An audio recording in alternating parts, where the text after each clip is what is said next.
This is the Baymaw Podcast with Marty Solomon. I'm his co-host, Brent Billings. Today we examine the betrayals, yes, plural, of Jesus, and discuss which characters are involved in it. Plural betrayals. It's going to sound like Jonah tried to tell me there was more than one fish. Crazy podcast. It's one betrayal. I know the story of Jesus. Or do we? I think we do. We just don't realize it. Right. Exactly. Good answer. I like that. All right, let's talk about betrayal. Let's talk about Judas. He's the one we know we got coming, right? We got to talk about Judas. One of the most interesting characters in the Gospels, Judas Iscariot. We have a lot of thoughts and feelings about Judas, and we project a lot of stuff onto Judas, mind you. And I found a deeper understanding. It comes from the cultural setting of the conversation, and it's been much more helpful in my learning of the story. By the way, learning from the story is the reason that we study the Bible. Just to remind ourselves, we don't study the Bible to have feelings. I mean, we do. That's beautiful. We should share that. That came off really harsh.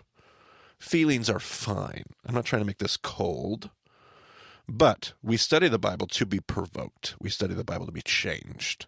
We study the Bible to learn from the story, not just form opinions and get feelings from the story. So just a reminder, we kind of get lost in that sometimes.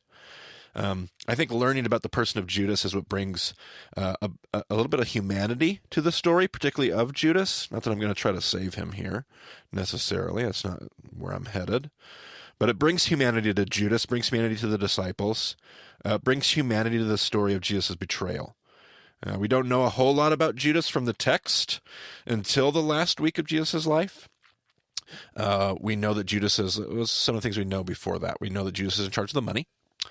It becomes clear that the disciples are certainly, particularly the writers of the Gospels, they're definitely identifying him as the betrayer. Like they definitely want him from the very beginning to be identified as Judas, the one who betrayed Jesus, Judas the betrayer. And they keep wanting to point out that Judas is present the whole time, even though he's going to betray Jesus. That's important to the disciples. It seems from one gospel that he has at least a pseudo-concern. It might not be real, but at least it's a pseudo-concern for the poor. But John's gospel seems to suggest that Judas is dipping into the money bags. Little thief stealing off the top. So I don't know what we do with that tension. But what might help us the most for today, Brent, is to look at his name. What's his name? Tell me his name. Judas Iscariot. Judas Iscariot. Iscariot is a combination of the Hebrew ish. You remember what ish meant, Brent? Man. Man. Ish, man, and Kariot, which gives, it's going to give us Judas, man from Kariot. That's what his name means. There is at least somewhat significant evidence to suggest that Kariot was a zealot compound. At least that's one of the main scholarly theories that I particularly agree with. Knowing this about Judas could help us learn a lot about him. Let's see here. His pseudo-concern for the poor. As zealots, they would have been increasingly frustrated with the oppression of their Jewish brothers, particularly of sympathetic Jewish brothers. Like they're a part of which larger group, Brent? The Zealots are a part of the Hasidim. The Hasidim, right? And they got their Pharisee brothers and sisters that don't necessarily carry the sword, but they kind of are sympathetic. So if you're going to have a pseudo-concern for the poor, it's going to be this zealot that's like, yeah, all my Jewish brothers are poor because this Roman worldview, this Hellenism, is coming in there and destroying our world. Zealots are often thieves at heart, believing in a Robin Hood mentality of taking what was needed for the greater good. Is that why Judas is stealing from the money bags? It's possible.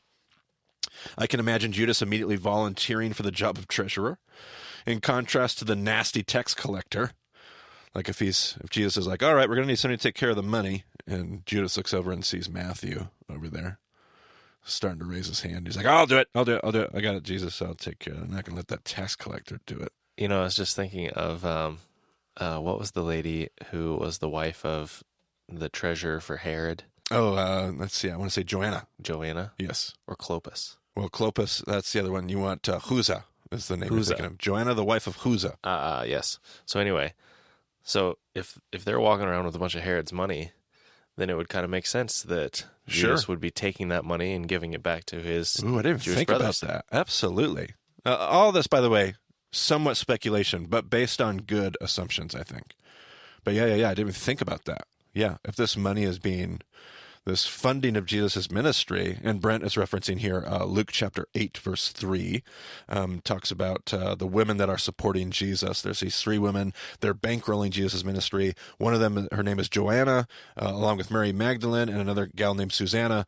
But Joanna is the wife of Chuza. Chuza is the treasurer for Herod Antipas, which means in a backdoor kind of a way, Herod Antipas ends up funding Jesus' ministry because it's his money that is being made by Chuza and his household, which is being given back to, or given to Jesus. So it's just kind of, so if Judas would have known that, he would have had this really self-righteous indignation about that. Where did I get Clopas? Clopas comes from, at the resurrection, there is a Mary, the wife of Clopas. Oh, there it is. Okay. At the cross. It's because you know your Bible so well, Brent. Well, it's just oozing out of you. Yeah, I know it so well. We didn't talk about Mary Magdalene and all the people around her like a week and a half ago. It wasn't that. Wasn't that. I didn't even think about that. That's a great idea. Anyway, nevertheless, this truly helps us understand what's going on in the betrayal of Jesus himself. It's totally probable. I'm going to argue like even more than probable. Like, I'm going to argue this is almost an assumption we can make. After hearing Jesus' electrified and confrontational teachings directed at, who did he go after, Brent? That last week. He went into Jerusalem chasing after who? The chief priest. The chief priest. Now, who does the zealot outside of just pure Romans, who does the zealot absolutely despise? The chief priests are like de facto Romans. Absolutely. They're almost worse than a Roman because they're a Jew who is like in the pocket of the Roman. Absolutely. We know from history the zealots actually killed one of the high priests in the temple courts. Like, that's the disdain they had for the chief priesthood. So Jesus goes in there, and I imagine Judas is, a whole week of this, Judas is just chomping at the bit, right? After a week of those teachings, Judas misreads Jesus' intentions. Most of the disciples did, by the way. Jesus ends his ministry, and most of the disciples think that he's a zealot. Like, even when he gets arrested, they're shocked that he kind of turns himself over. They all run. Any conversations they do have at that last night, that last weekend, post-resurrection, like all those conversations, it's all about, like, are you going to restore the kingdom now? Like, they don't get it. They think Jesus is trying to restore this zealot-led revolution, and maybe they believe it's going to come with swords. Maybe they don't. I don't know what they've picked up from Jesus' teaching, but they definitely have misidentified him and identified him more as a zealot. So it makes sense that Judas would misread these signs, and what he's trying to do in the betrayal of Jesus is Judas is trying to kickstart the revolution. Like, Judas is so amped up that what he's doing as a zealot is he's trying to force Jesus' hand. He's here to confront. He's here to start a war. I'm going to get this thing started by setting up what he thinks isn't a betrayal. In his mind, I'm going to force the chief priest to show up, and Jesus is going to have to, kick some butt and take some names. That's where he thinks this is headed. And yet, that's not at all what's going to happen. This would also offer an explanation as to why Judas is so wrecked with guilt at the end of the story that he commits suicide. Like, he completely misreads the situation. When he realizes that he has betrayed his rabbi, which is not what he thought he was doing, in my mind. He thought he was doing the right thing. But when he realizes he actually betrayed his rabbi and started a process that led to his execution, he can't even believe his misfortune and try to even bear his misdeeds. So there's actually an author, his name's Peter Rollins. He wrote in a book, Fidelity of Betrayal. By the way, we should put this in here first. When we're talking about zealots, Judas being a zealot, we should probably link in our show notes, Brent, the episode from the beginning of session 3, episode 79, I believe you said, correct? And it is the episode on zealots. So to remind ourselves, okay, like if you're sitting there going, okay, now who is the zealots and all those kind of things, look at episode 79 there. But Peter Rollins is an author and a thinker and a philosopher and a theologian, if you will. He wrote a book called Fidelity of Betrayal. Peter Rollins is kind of out there. He makes my head hurt whenever I read him. I love listening to him. Great thinker. I can't stomach like book after book after book of him. I have to like read and just like let that book just kind of sit and do its work for a while, and then I can take some more. But I enjoy Peter Rollins. He stretches my mind. He's a deconstructionist, all right? And he's gone so far as to say in the book Fidelity of Betrayal, he suggests that Judas and Jesus actually had a prearranged agreement, that Jesus had asked Judas to betray him, knowing that he would be one of the only ones with enough zeal to pull it off. I don't think Peter Rollins probably came up with this idea. This is just the book that I ran into. I'm sure other people have suggested this as well. So he knows that Judas is a zealot. He has a special task for him, and he says, Judas, I need you to betray me. Now, I don't necessarily agree with that theory wholeheartedly. It does provide some insight into some of the statements that don't make sense in the Gospels. Like when Jesus leans over to Judas during the Passover and he says, what you need to do quickly. There's that reference. And you're like, what? Like, is that just a cryptic goggle statement of Jesus being like, hey, I know what you're up to. Wink. Go get it done. I think there might be, in my mind, maybe there's a middle ground here. Like, it's not necessarily a flat-out prearrangement between Jesus and Judas, and yet Jesus knows where Judas is at. Jesus knows what Judas, and he's obviously made some comments. He's aware of what's going down. I don't know if he's heard some back-channel conversations. I don't know if he just knows as a rabbi. I can tell you, having a handful of disciples, there were times where I just knew what my disciples were kind of up to, and then there were times I didn't. But nevertheless, there were times I kind of knew. Is that what's going on? I don't know, but maybe there's like a middle ground here. Interesting theory. At any rate, it should be noted that even Judas has a phenomenal commitment to the text up to his last moment.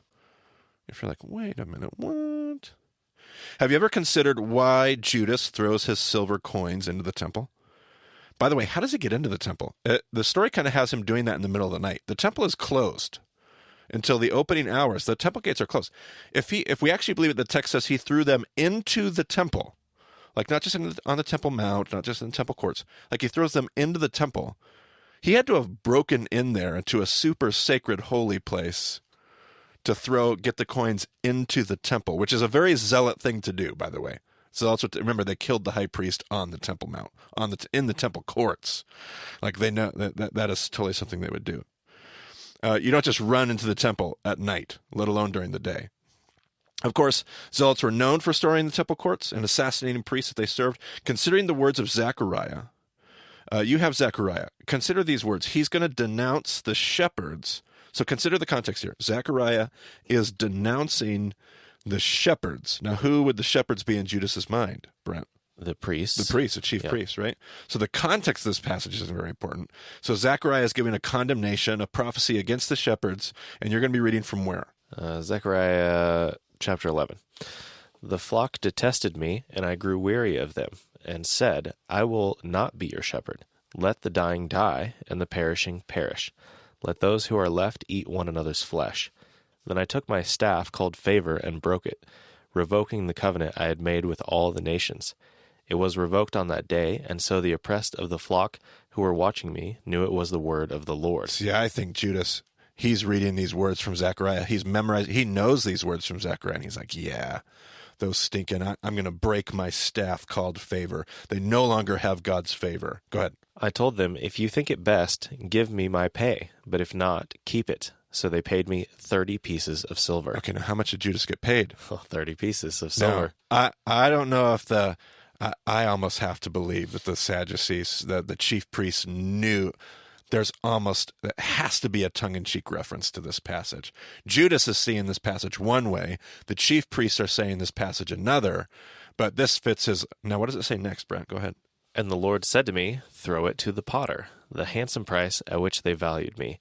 So I took the 30 pieces of silver and threw them to the potter at the house of the Lord. Then I broke my second staff called Union, breaking the family bond between Judah and Israel.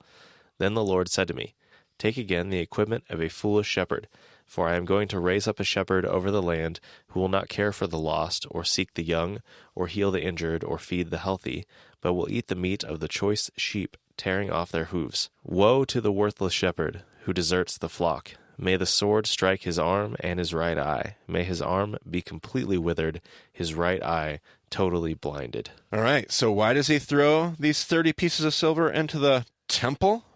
Because it's in the text. Because Zechariah said, I took that 30 pieces of silver, and I threw them into the potter's house, at the house of the Lord.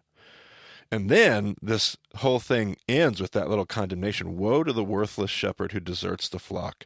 May the sword... And I wonder if Judas internalized those words. Should have been directed at, say, the chief priests. I wonder if he... I'm just wondering. Pure speculation. I'm wondering if he internalized those words for himself, which is why he's so absolutely wrecked about what he's done.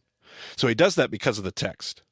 Judas responds to his plight with great statements from the text.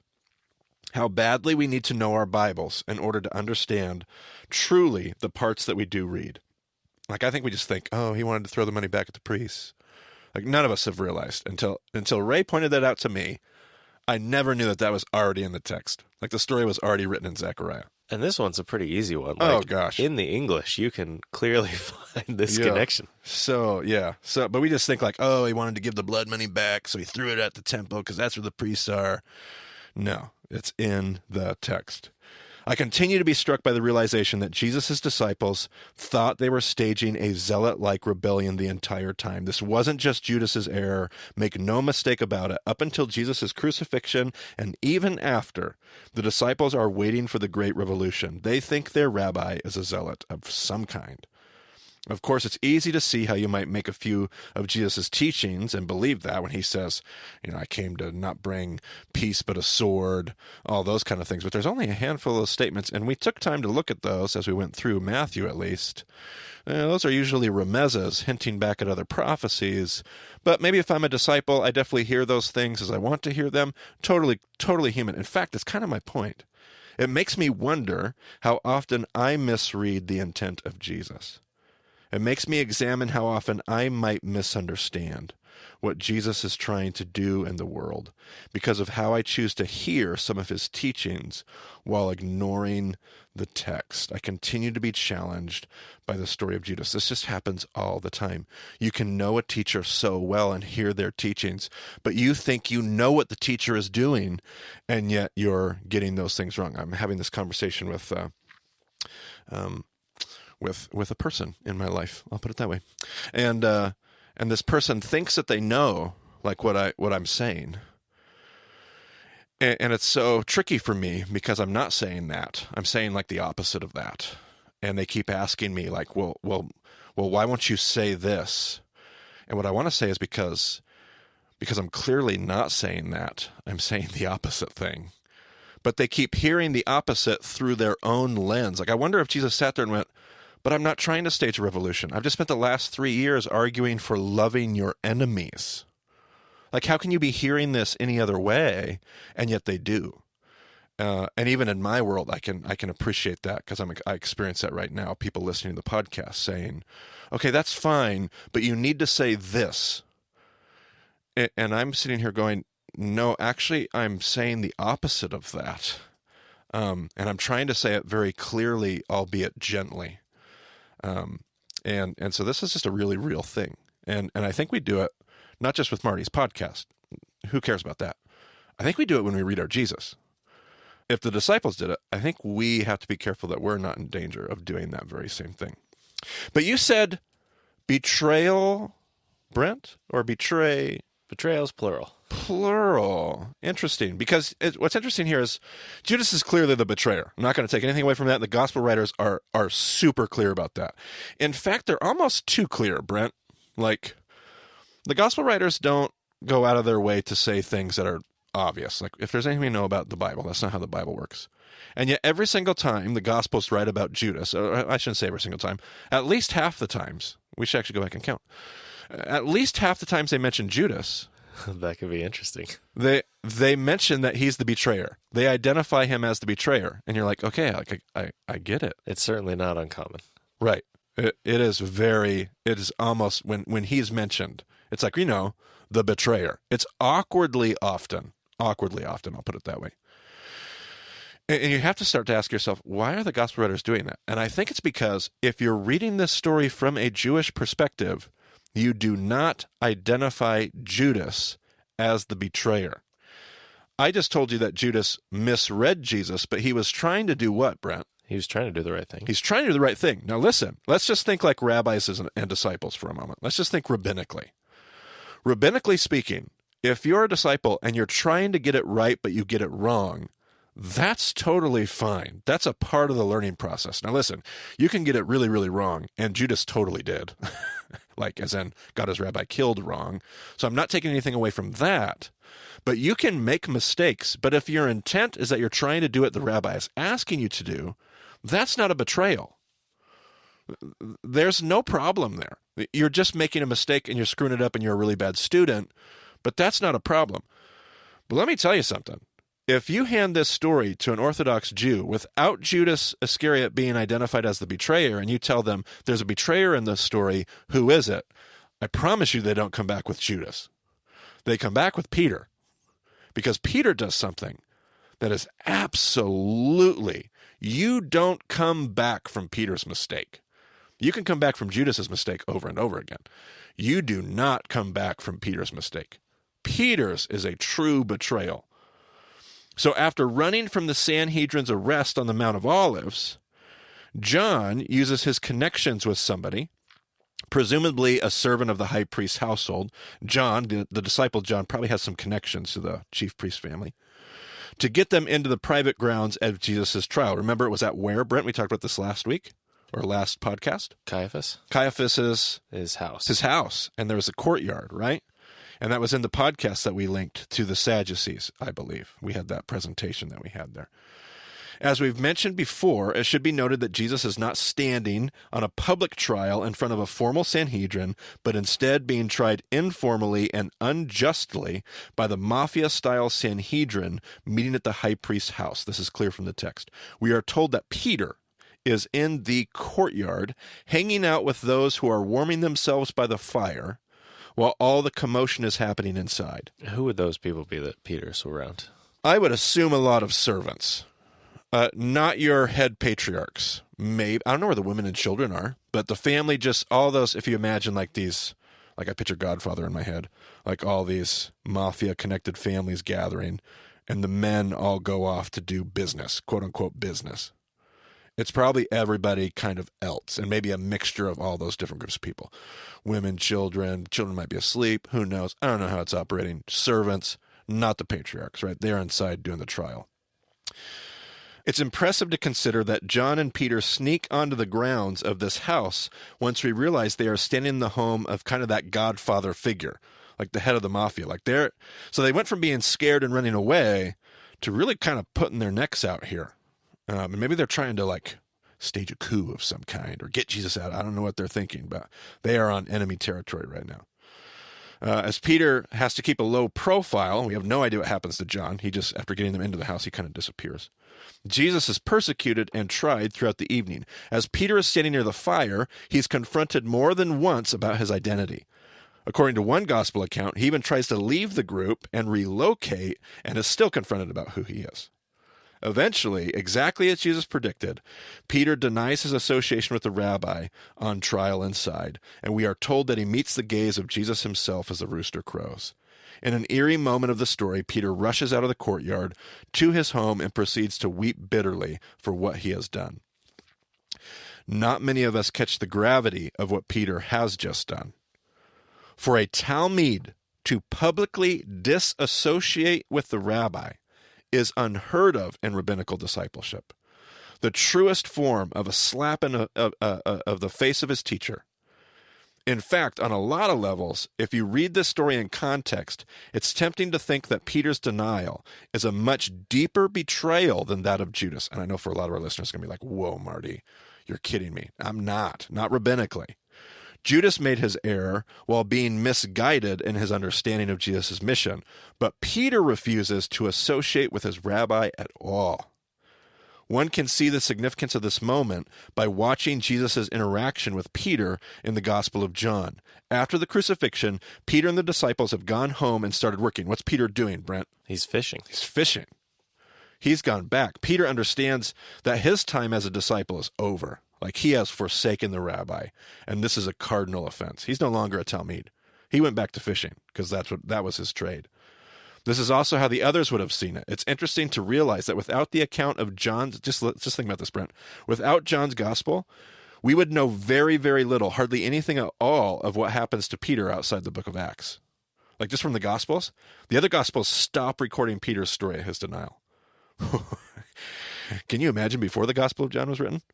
It is only Peter's best friend, John, who gives us insight into the personal and intimate reinstatement of Peter as a disciple and as the ringleader of the Havarah. And I'm glad we got his Gospel, because if I'm reading the book of Acts, I'm really confused.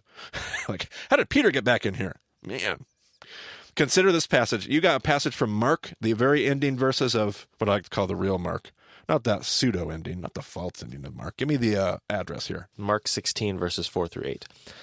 But when they looked up, they saw that the stone, which was very large, had been rolled away. As they entered the tomb, they saw a young man dressed in a white robe sitting on the right side, and they were alarmed.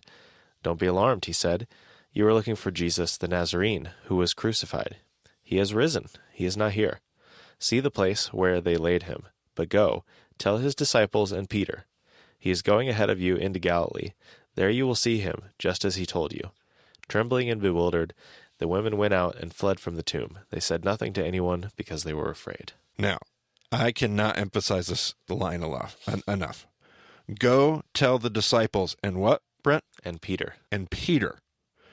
If the angel doesn't specify Peter's name, the women are going to leave him out, because Peter is not a disciple anymore. Peter has blown it. He's made the ultimate mistake. You do not come back from denying your rabbi. And yet the authors of the Gospels are adamant throughout that Peter is not the betrayer, Judas is. I think one of the reasons the Gospel writers keep pointing this out is because the typical first century reader, especially a Jewish reader, is not going to identify Judas as a betrayer, but Peter. So what is it about Peter and Judas that makes Judas the one who betrayed Jesus? I would suggest it's the way that their story ends. They both make huge mistakes. One of them misjudges who their teacher is and what he's up to in the world. The other disassociates completely and denies even the slightest connection to the rabbi. Both are wrong. But one chooses to let his story end there, and the other chooses to let himself be reinstated. Now, a very important side note here, Brent. I have no desire for this to become a talking point, a teaching about suicide. I'm trying to speak to the larger, very poetic nuances of the larger narrative. I'm trying to speak to that and how it fits within God's bigger story. I have far too many personal friends of mine that struggle with clinical depression. They battle suicide daily. Throwing rocks at those who struggle with such things would be a betrayal of the very story we're reading. Projecting anything other than that into my words here would be inaccurate. I am not making grandiose statements about the choice of suicide or their eternal destination, not even in the slightest. Need to make that clear. It's very important to me. But this story that we read in the Gospels is a story about hope. The only true betrayal of Jesus is what he stood for would be to believe that there's no tomorrow, to believe that there's no coming back from this. Judas decides his mistakes cannot be overcome. Judas decides his story will end here. Judas decides there is no coming back. Judas is the one who betrays Jesus. But Jesus' entire ministry has been and always will be about the God of second chances, the God of third chances, the God of endless hope, bottomless grace, and wasteful love. Peter is willing to walk on a beach with Jesus and face his greatest fears. Peter is willing to stare down his greatest insecurities. Peter is willing to trust that when a rabbi says he's still worth saving and still fit to feed sheep, he means it. And Peter is willing to trust Jesus to give him a new tomorrow. This story has always been a story about new tomorrows. This story has always been about allowing God to write incredible endings. This story has always been an invitation to trust that God says you have value and acceptance and worth. This story has been a reminder that you aren't defined by your biggest mistakes, your deepest insecurities, or your worst fears. Sounds like session 1, Brent. It's Cain and Abel. It's Cain and Abel. It's Abraham. It's Adam and Eve. It's Jacob. It's almost any character you can find in Genesis. It's the gospel that has been there from the very beginning. Your rabbi says you have a new tomorrow and that tomorrow is accessible for you today. Will you trust him? Betrayal. Thinking about this Cain connection, because Peter's the one who brought up the 70 times 7 thing. It's true. Didn't think about that. The whole connection to Lamech and Cain's line. Very interesting. Jesus says to Peter, hey, if you do what's right, you'll be accepted. Right. And so Peter goes on. Yep, absolutely. And even Judas's connection to that, too, with, I've killed a man for wounding me, that whole thing. Interesting. Yeah. All right. Well, relatively short episode for our late podcasting career here. Yeah, there we go. Coming to the end of session 3 here. That's right. One more episode, and then we'll do our capstone. Head into session 4. All right. Well, if you have any questions, thoughts, any other connections that you're pulling out of this story to other parts of Zechariah or other parts of session 1, whatever, we'd love to hear about it. You can get a hold of Marty on Twitter at Marty Solomon. I'm at EIBCB. You can go to BaymontDiscipleship.com. We've got several other ways to get in touch there as well. So thanks for joining us on the Baymont Podcast. We'll talk to you again soon.